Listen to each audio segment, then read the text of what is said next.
What if I told you that you can actively turn your fan base from freeloaders to having them do things for you? Okay, that might sound a little bit controversial, but there are ethical ways to get your community to actively act and behave in a certain way. Chat reflects the streamer, after all. Welcome to your virtual identity. This podcast is aimed towards VTubers just like you to help you brand build, help with making content, and educating you in what actually matters. I'm your host, Dog, and let's get this started. If you think chat is free will, you could not be any more mistaken. At the end of the day, you have the tools to make people fall in line if they misbehave. As in, like, timeouts and bans for trolls. We're not running a BDSM seance, are we? Chat is composed of many individuals who all have their own individuality to them. Take whatever I say in a broad sense and not a be and of all. Some viewers join in and they leave pretty fast. They have a fast conversation with you and then they banish you to the third or fourth tab, leaving you in the background. Others will be active throughout the stream, and most people love these for they have a very good vibe. And then there's the lurkers. We can only hope that they're having a good time through all of it. All of these people live in harmony, or at least in somewhat of a unison, while most of y'all are getting thrown a bunch of garbage on stream. Through your storytelling and your content, your viewers will get to bond together with the tools you allow them to use. If you have a TTS, people will use it if they are made aware of its existence. If you tell people about it once a stream, you are signaling to them that TTS is something you encourage. And when people use it wrong, you penalize them for using it obnoxiously by spamming 7. You've heard it before. It's probably playing even right now as I'm speaking. To stay on the TTS example, if you notice that it is being used too much, however, increasing the price will signal that this is something that is more valued and create a sense of scarcity. People will value these higher prices as being something that should be worth their time to use. A TTS that costs 10,000 points is not something I'd personally use. Here's some nerdy math for you if you're streaming on Twitch like I do and want to price your redeems accordingly. My streams roughly last 4 hours, in which if somebody watches the whole way through without interacting with the page, you can get 10 points for each 5 minutes of stream, which would be around 480 points, give or take. Each 15 minutes, someone can claim a drop, which rewards them 50 points. This is 800 points during an entire 4 hours segment, if they claim every single one of them.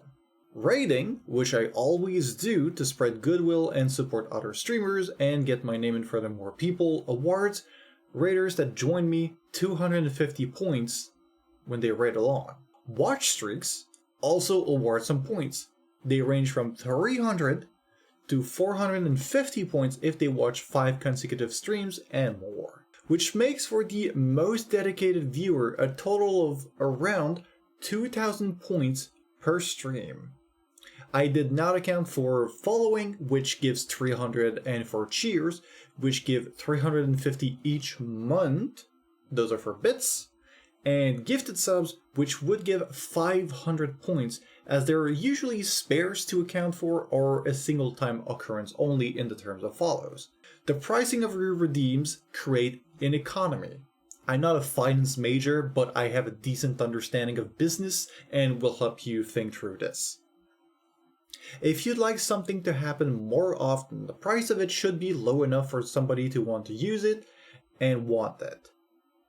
However, the more time a redeem takes away from the stream, or takes time away from you, and need you to actively do something, the higher that price should be.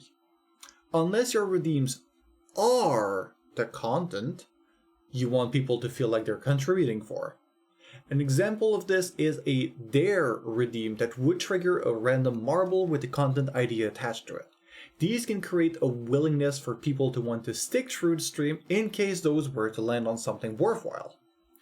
It's essentially feasting on the fear of missing out, which is a very powerful method of getting people to do things. This is why sales or limited time offers are so potent. What if this offer never comes back? FOMO is a very powerful marketing tool that, regardless of how you feel about it, if you truly believe into making this journey of VTubing into a career, you will need to accept that making great quality content in itself will create FOMO, because people will want to watch it as soon as it's out. This is a naturally occurring thing. It's not mean to do that. Now, I've started this episode talking about your community doing things for you, and you might be wondering if I was actually going to deliver on that. It's actually here. If you reward your chat for certain behaviors, they will more often do it, just like you would train a dog. If you give attention to clips and create rewards for those who clip a lot, people will have a higher tendency to clip. An art doodle for a monthly clipper, custom voice recording, or any other type of reward that fits your content more are valid types of rewards. It does not have to be a financial reward, although you can offer a cash prize for the winners. I've got a feeling that something personalized will hold up much more value for your community in the long run regardless, but it is an option. If done properly, a cycle of mentioning, appreciating, and rewarding your viewers will spread positive notes. Goodwill is something that, if fosters, blooms like a flower in the dawn. Witnessing good, this can be seen in your community, for example, or other communities where VTubers get a lot of fan art, for example. The reward for fan artists sometimes can be simply the bliss that this VTuber expresses towards them and the piece. Although, let's be honest, a lot of artists do fan arts for the retweets that get them visibility to all their fans as well. It's one of the parts of an artist's survival kit. I'll go over this specific topic in another episode. If you're really looking forward to that, let me know in the comment actually. It helps me figure out who I'm helping out and how to better serve you. I have been making people feel better about their art and feeling more confident about posting it, and seeing that confidence rise and the difference you can make to someone like that is a reward in itself. When they end up actually doing fan art for you, that's just an extra reward on top of it. Do you do something similar on your channels? If so, I'd love to hear about them, and it could even help out many others in the future if you share them in the comment.